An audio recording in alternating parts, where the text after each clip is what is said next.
This is the 35th video in a collection of videos that study the 101 laws of the Success Mindset Code. In this video, we are going to explore the 35th law, the Law of Blessedness.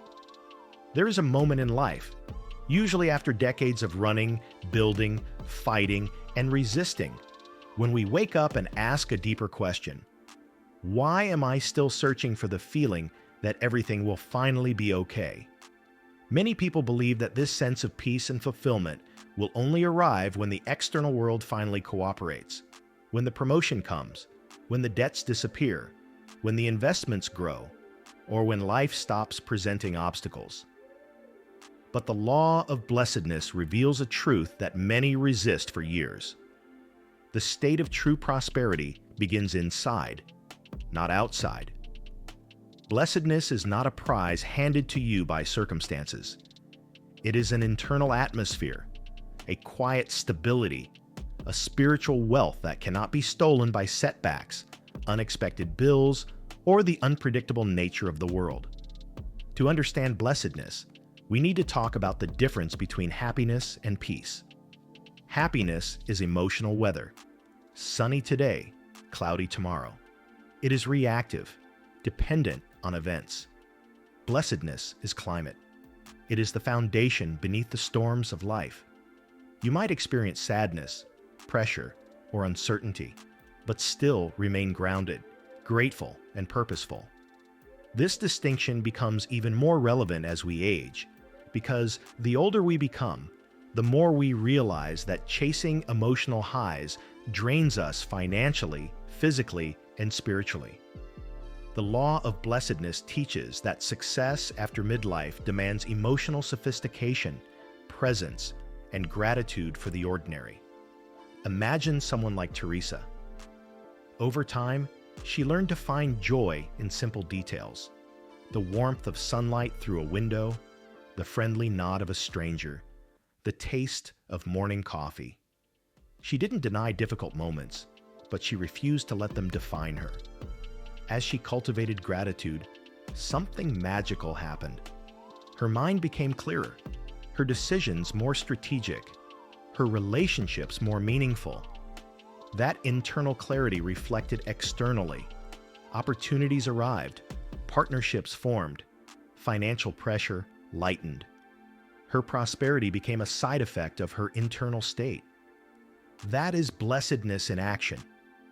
Now consider someone like Andrew, always chasing the next milestone. His financial life was built on when statements. When I earn more, when I buy that car, when I get promoted, then I will feel successful. But as soon as he hit a goal, the excitement evaporated. Why? Because without internal peace, every achievement becomes a temporary bandage. He discovered, sometimes painfully, that the upgrade he needed most wasn't in his lifestyle, but in his mindset. When he finally learned to celebrate small progress, appreciate ordinary days, and feel gratitude before results arrived, his financial tension reduced, his creativity increased, and he unlocked opportunities he had been blind to for years. That is the core of the Law of Blessedness. Wealth without inner peace is just anxiety with better furniture. When you live with blessedness, you naturally make wiser financial choices. You stop purchasing to impress others. You stop comparing your journey to the highlight reels of friends. You stop sabotaging your progress with emotional spending. Instead, you start saving with calm intention. You invest consistently, not desperately. You build a life that feels good from the inside, not one that only looks good from the outside. Blessedness comes from 5 pillars. First, purpose. When you wake up with a mission, money becomes a tool, not a validation device. Purpose creates endurance. It keeps you learning, improving, and adapting. People with purpose are more valuable in the marketplace, more resilient during crises, and more fulfilled on the journey. Second, attention to small joys. The mind that cannot appreciate a good conversation, a quiet morning, or the sweetness of an ordinary moment will never appreciate wealth when it arrives. Financial prosperity is wasted on someone whose nervous system is trapped in constant urgency. Third, gratitude.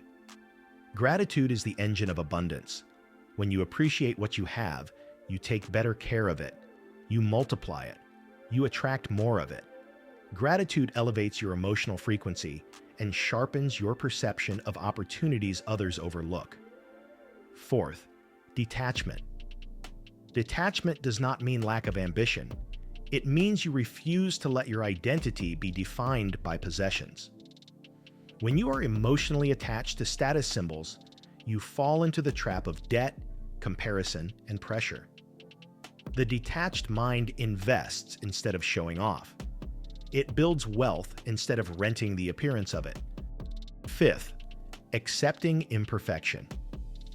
Many adults sabotage wealth because they are waiting for the perfect moment, the perfect strategy, or the perfect environment. Blessedness whispers a different message. Progress beats perfection. Every financial turnaround begins with a single imperfect step. Blessedness also demands a shift in how you interpret difficulties. Problems are not punishments. They are invitations to evolve. Unexpected bills teach responsibility. Market volatility teaches emotional control. Financial setbacks teach humility and adaptability. When you see challenges as part of your training, you stop panicking and start growing. That psychological maturity is the fuel that drives long-term prosperity. The law of blessedness also influences how you show up for others. When you radiate calm energy, people trust you, respect you, and want to work with you.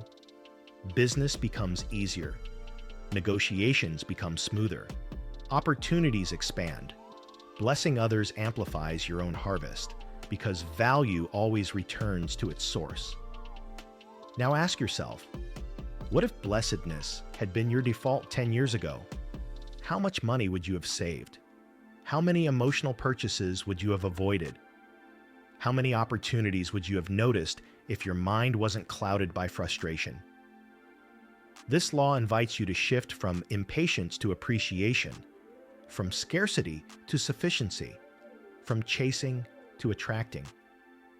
Your greatest asset at this stage in life is not how much you earn, it's the clarity with which you think. Because clarity shapes choices, and choices shape destiny. The law of blessedness does not promise a perfect life. It promises a meaningful one. It promises the ability to smile during uncertainty, to breathe during chaos, and to find beauty in the ordinary. It promises that you will stop missing your own life while waiting for the future to save you. If you truly want to unlock financial prosperity in this stage of life, master the atmosphere inside your mind. Cultivate gratitude. Choose purpose. Celebrate small victories. Release the pressure to prove anything to anyone. When you do, your decisions improve, and so does your income. Blessedness is not the destination. It is the way you walk. And ironically, those who walk this way often achieve more financially, not because they chase everything, but because they no longer waste their energy on what does not matter. When peace guides your choices, prosperity naturally follows. And this is the secret few understand. Wealth is built on state of mind long before it becomes a number on a statement. So today, breathe deeply. Look around. Notice one thing you can be grateful for. That small act begins the shift. That small act trains your brain to see abundance instead of lack. And as you master blessedness, you unlock the emotional intelligence required to build, sustain, and enjoy financial prosperity with dignity, wisdom, and peace. Did you enjoy what you heard and want to dive even deeper into the topic? The link in the first comment below will take you straight to the next level. And if this video made a difference for you, give back by liking, sharing, commenting, and subscribing with the bell on.